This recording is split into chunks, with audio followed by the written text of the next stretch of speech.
Hello guys, welcome to this week's video where we talk about the new Sony ZV-E10 Mark II. That is a mouthful, and in this video we're going to dive deep into the first look of this camera, see what it can do, and it is released in August 1st, 2024 the time of this video, so literally just round the corner. And if for those of you that are Sony fans, you're going to enjoy this video. If those of you that just love cameras, you're going to enjoy this video. And if those of you that have the ZV-E10 Mark I, say that 10 times fast, Dave, then you're going to love this camera even more. It's literally got everything that you want, if not more. So let's dive deep. So this camera really is an awesome camera from Sony. It's very much designed for people that want to take their video and photography to the next level.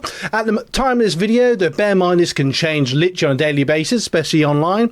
And at the time of this video, it's over £900, which will be $800-900, maybe over $1,000 in dollars. And just bear in mind that I haven't found it yet with a lens, but there are always deals coming out. And bear in mind, you know, like a kit lens or a sort of a say sort of like a 16 to sort of 50 or 45 mil will be roughly about 100 or 200 on top. So obviously it will cost more than the sort of same range as a Canon. That's something to bear in mind.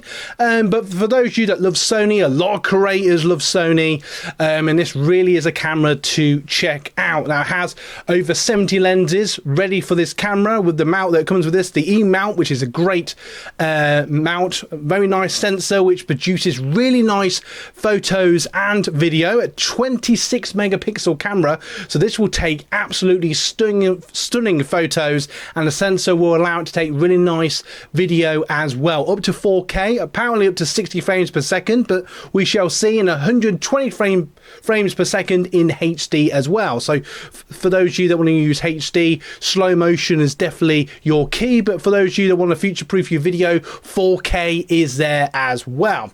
Now what's really nice about this camera, it does have a nice set of lenses. I've said before, it has a really nice little grip on the side, nice little flip screen. Apparently on the Mark II they've actually moved where the SD card goes in, so where before it went underneath where the battery was, a bit like on a lot of cameras, they've actually moved it to the side, on the side, I don't know if you can see my finger, but on the side where the screen is, and it has a very nice touch flip screen. You can change all the settings on it, the shutter speed, the ISO, all the different settings of the camera, see what videos you've taken, what photos, you know, all the normal stuff. But what's really cool about this camera actually is it actually flips around a bit like a phone, so you can actually, you know, do like your reels and your YouTube shorts with it and stuff like that, making it very versatile. It's a very nice little camera.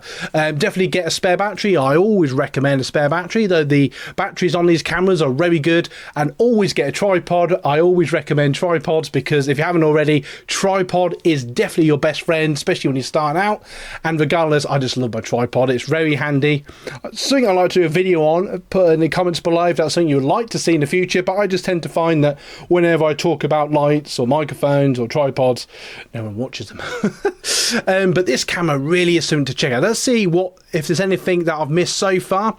Obviously, you got all the details here. Feel free to video it. Has a very nice focus, so it will focus on you. So as you move around, like with, you know, things like the R50 and the M50, my favourite cameras, it will follow you around wherever you go. That's what it does. It very fast. Apparently, you can actually go into settings and you can change the speed that it focuses at, which is really cool.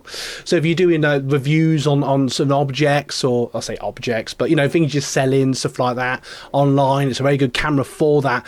And just bear in mind that the video and the photos that this camera will take will be absolutely stunning, and that's something to definitely check out. It takes very good high photos. It has an internal microphone, and you get like a little wind, I was going to call it a wind farm, I don't know what, a windbreak on top of the camera there. And a little cool thing about the microphone on this particular camera, you can actually adjust which direction it picks up from. So you might find, you know, if you're in front of the camera doing like a head video, a bit like I'm doing now, but not, you know, sort of, it can pick up the sound from in front of the camera, or perhaps if you're doing a voiceover and you're behind the camera for whatever reason, or I don't know, you're doing blogging and you've got different people on different sides, you can actually adjust what direction it picks up the sound, which I think is quite a cool little feature, making this a very versatile camera, great for video blogging, that sort of thing. This camera really does have it all. If you have any questions, I'll do my best to answer them. But bear in mind, this camera and its the software and the firmware that's on this camera will be updated apparently till 2027, which is really cool. And cameras and tech are speeding through. All these different models are absolutely awesome, and I'll be very inclined to check out this camera. I must admit, I'm personally, as those of you that watch my weekly videos will know, I'm very much a Canon man. I just love Canon cameras, but I wanted to mix it up a bit and show you something that's pretty awesome. This camera looks and feels nice. Oh, apparently the button that switches between photo and video mode is more like a switch now, so it just feels a bit more professional, where before it was like a slider button. Those of you that have the Mark 1 will notice that difference, and they've changed around a few other little buttons, you know, just little odd little tweaks just to make the Mark 2 an even better camera. So this is something I would definitely recommend checking out for those of you to check out, and this camera looks absolutely awesome. Honestly, if you've got any questions, now if you're getting value from this video, don't forget to like and subscribe. And if you enjoyed this video or any of the videos I do, I'm Dave from TVR Creators, and I tend to make weekly videos on the best cameras for beginners or people that just want a really good camera. If that sounds interesting, you don't forget to like and subscribe. But normally I do head videos and blogs and stuff like that. So you know, if you've got value from any of my videos, feel free to buy us a coffee. Link to this camera and to the coffee all in the description. I just want to say in a moment, I'll leave you 2 end cards that are going to bring you even more value. Thank you so much for watching. And you know what? I'm going to see you in the next video.